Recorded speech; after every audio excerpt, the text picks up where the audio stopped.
जी। विपक्ष ये कह रहा है कि जब भी हम हिडनबर्ग की बात करते हैं, जब भी हम हिडनबर्ग के साथ अडानी की बात करते हैं, तो बीजेपी के सांसद और बीजेपी के नेता जवाब देने के लिए क्यों आ जाते हैं? आरोप अडानी ग्रुप पर लगते, सफाई आप क्यों देते हैं? ना सुन लीजिए, मैं क्योंकि हमको देश से प्रेम है, हमको देश की अर्थव्यवस्था ठीक करनी है। इन लोगों तो की देश से प्रेम है इसलिए आप सफाई देते हैं? अरे सर, जवाब देने नहीं देंगे आप भी? देश की अर्थव्यवस्था हम बढ़ा रहे हैं, उसमें उनका योगदान है। हाँ। राहुल गांधी की तरह बैठकर हम झूठ नहीं फैला रहे हैं, तथ्य कोई नहीं है। आप जांच से क्यों इनकार कर रहे हैं? हम जांच तो हुई थी, आपने स्वयं अपने मुखारबिंद से बताया। 24 चीजों की जांच हुई, सुप्रीम कोर्ट में 23 में क्लीन चिट मिल गई। 128 तो क्या उस वक्त सेबी दाखिल हुई, ना क्या उस वक्त सेबी चीफ की भूमिका पर कोई संदेह था? नहीं था।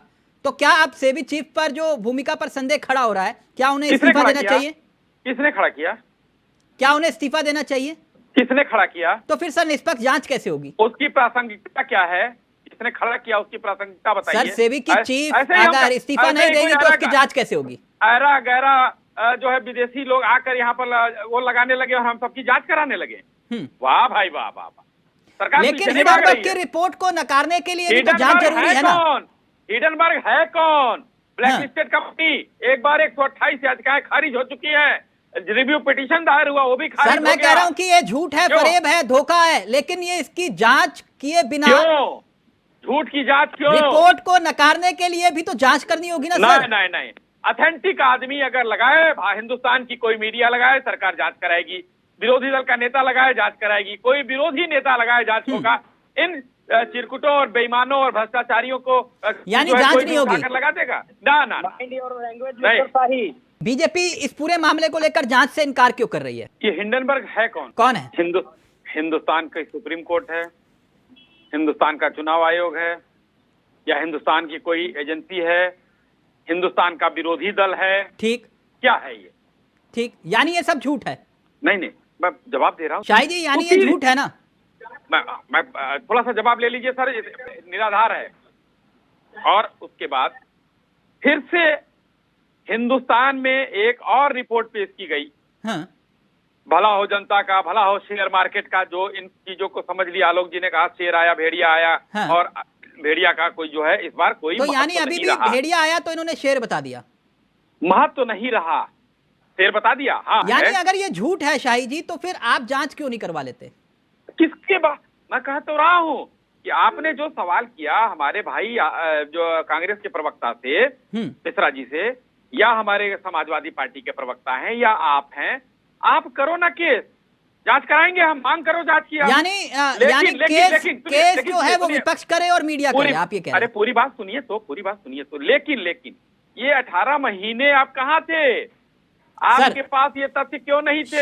शाही जी जब एक नहीं जिन पर जिम्मेदारी थी, सुनना पड़ेगा, वो अडानी की गड़बड़ी की, तथाकथित गड़बड़ी की जांच करे, यही थी ना बात सर? जिन सेबी पर जिम्मेदारी थी, उन्हीं की हिस्सेदारी दिखाई दे रही है अडानी ग्रुप में। उन्होंने तो क्या ये गजब नहीं है?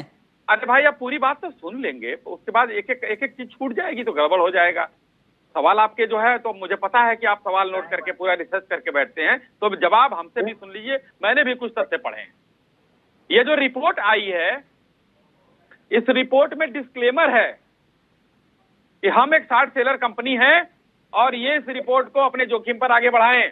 क्या ये संभव है शाही जी कि सुप्रीम कोर्ट के मार्गदर्शन में ईडी सीबीआई से हिडनबर्ग की रिपोर्ट पर सेबी चेयरमैन के रिश्तों और शेयर बाजार में अडानी की कंपनियों के द्वारा हुई तथाकथित धांधली पर कोई जांच करवाए? नहीं करवानी है, इसलिए कि अगर अभी मैं कह रहा हूं हिडनबर्ग है कौन कि हम उसकी बात पर जांच कराएं? कहानी 20,000 करोड़ की बताई जा रही है।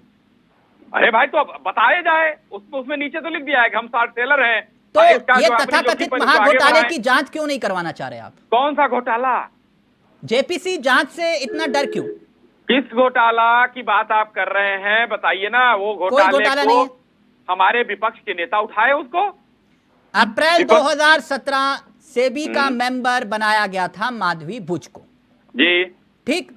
मेंबर बनने से हफ्ते भर पहले यानी कि 22 मार्च 2017 को उनके पति ने मॉरिशस के फंड प्रशासक को ईमेल के जरिए कहा कि अब इस अकाउंट को चलाने की जिम्मेदारी ऑथराइज मुझे कर दिया जाए, मेरी पत्नी को बाहर कर दिया जाए। यानी पहले ही सावधानी बरती गई जो आरोप है। सेबी चीफ बनाया गया 2 मार्च 2022 को, मैं सही हूं? 2017 से लेकर 2022 तक सिंगापुर की बेनामी कंपनी में एगोरा पार्टनर में 100% की हिस्सेदारी थी उनकी, सेबी की चेयरमैन की, बताइए। और इस देश की सेबी चीफ 15 दिन तक बेनामी कंपनी की हिस्सेदारी उनकी थी। तो क्या यह सवाल नहीं बनता अभी भी शाही जी? भारत के संविधान में किसी भी तरीके का सौदा करना, कहीं पर कंपनी चलाना कहीं रोक है? कुर्सी पर आने के बाद उनके 15 दिन के बाद तक सर बेनामी कंपनी में हिस्सेदारी थी उनकी। उन्होंने पूरी जानकारी दी है। अगर आपकी रिपोर्ट में कहीं है तो मैं फिर से विनम्रता पूर्वक आग्रह करूंगा। एगोरा पार्टनर 100% हिस्सेदारी। यहाँ देखिए, हम लोग, आप यहाँ पर कुछ कह लें, हम चिल्ला लें, वरुण जी चिल्ला लें, जगदीश जी कह लें, आलोक जी कह लें, कोई मतलब नहीं। मैं कह रहा हूँ बड़े बड़े वकील हैं कांग्रेस समाजवादी पार्टी के पास, करे ना मुकदमा भाई। जैसे 22 तो फिर ये देश की जांच एजेंसियां क्या करेंगी सर? 128 कैसे जांच एजेंसी? तो देश का तो कोई आदमी कहे, तथ्य तो लाए, सबूत तो विपक्ष जो कह रहा है वो जबरदस्ती जांच कर ले, मतलब जबरदस्ती हर चीज की जांच होती रहेगी। राहुल गांधी जमानत पर घूम रहे हैं, वो कहते हैं हम निर्दोष हैं। नहीं, आज बात राहुल गांधी की नहीं है ना? एकदम है, क्योंकि राहुल गांधी की बात हिडन बग की हो रही है। आप राहुल गांधी की बात, राहुल गांधी वीडियो कौन फैला रहा है? राहुल गांधी फैला रहे हैं। वो फारूक चाचा अभी कह रहे थे ना कि उनको पता था, उन्होंने फोन किया था, उनके पास स्पेशल मैसेज आया था। वो देश विरोधी आदमी है, उसने सेना पर भी रिपोर्ट लिखा। मैं कहूंगा, मैं तो सम्मान पूर्वक नाम लेता था, मैं कहूंगा वो गद्दार है देश का। अभी कह रहा था वो सेना पर उसने सवाल उठाया था, या कह रहा है कि जो है उनके पास वो आया था, फोन आया था के चेयरमैन के पास। शायद सवाल मेरा कुछ और है, आप कभी फारूक अब्दुल्ला पे जा रहे हैं, कभी राहुल गांधी पे। मैं राहुल गांधी नहीं, फारूक अब्दुल्ला की बात कर रहा हूं मैं, फारूक अब्दुल्ला की। आप जितनी बातें भी कह रहे हैं, ये जेपीसी की जांच से इतना डर क्यों है? हम जेपीसी का और अडानी का कोल्यूशन देश की जनता जान गई है। जगदीश जी एक मिनट रुक जाइए ना, शाही जी से सवाल था मेरा। शाही जी, जेपीसी जांच से डर क्यों है आखिरकार? हमको देखिए, जेपीसी की मांग विरोधी दल हमेशा करते रहे हैं। हमको जिस जेपीसी की जांच करानी थी, हमने देखिए अभी एक बिल हम आया, हम जेपीसी में भेज दिए। अब भाई आप भी अपनी राय दीजिए। आपने कहा कि हमने इससे पहले जेपीसी में आया और भेज दिया। अभी देखिए, अभी तो गया है, इसी सत्र में गया है। क्या ये इतनी जल्दबाजी? संसद का सत्र निपटाया गया, सदन में हंगामा ना हो, वक्फ बोर्ड बिल को जो है जल्दी से जेपीसी में भेज दिया गया। इतना शानदार जो है सदन चला है, आपको कह रहे हैं कि निपटाया गया, मतलब कैसे, क्या पहले से था कि उतने तारीख तक? तो एकाएक बिल कभी आपने जेपीसी में भेजे नहीं ना? अरे तो देखिए, तो ये क्या किसी से पूछ के करना है कि मतलब आप लोगों से राय लेने का कहीं संवैधानिक व्यवस्था हो तो कि चौथे स्तंभ से भी राय ले ली जाए, या कुछ हो, या अच्छा। सरकार काम करना बंद कर अपने हिसाब से? नहीं तो फिर ये संदेह तो आपने खुद ही पैदा कर दिया ना? नहीं, कोई संदेह नहीं पैदा है।